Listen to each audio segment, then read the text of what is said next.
చంటి పిల్లలకి లేదా చిన్న పిల్లలకి వెన్నపూస, నెయ్య, మేగడ ఇట్లాంటి ఆరోగ్యానికి మంచిదని పెడుతూ ఉంటారు. ఈ మూడిట్లో ఏది మంచిది? లేతే మనం ఎప్పుడన్నా తినాలన్నా ఏది మంచిదంటే, ఈ మూడిట్లో ఫస్ట్ మంచిది పాల మీద మీగడ. ఇందులో కొలెస్ట్రాల్ కూడా చాలా తక్కువుంటుంది. ఒక కోడిగుడ్డులో ఉండేంత కొలెస్ట్రాల్ అర కేజీ మేగడలో ఉంటుంది. అంటే అర కేజీ మేగడ తిన్నా ఒక కోడిగుడ్డుకి సమానం అన్నమాట. అందుకని పాల మీద మీగడ పిల్లలకి గాని, మనకు గాని ఫస్ట్ మంచిది.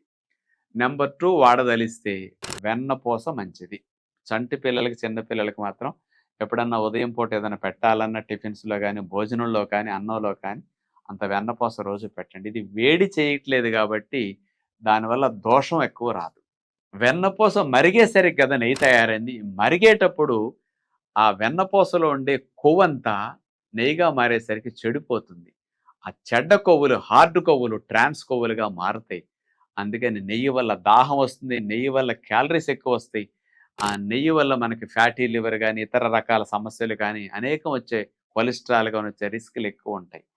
అందుకని సాధ్యమైనంత వరకు అలాంటివి రాకుండా ఉండాలంటే నెయ్యి బదులు వెన్నపూస, మీగడ లాంటివి కావాలన్నప్పుడు వాడుకోండి. లాభాలుంటాయి. నష్టాలు అస్సలు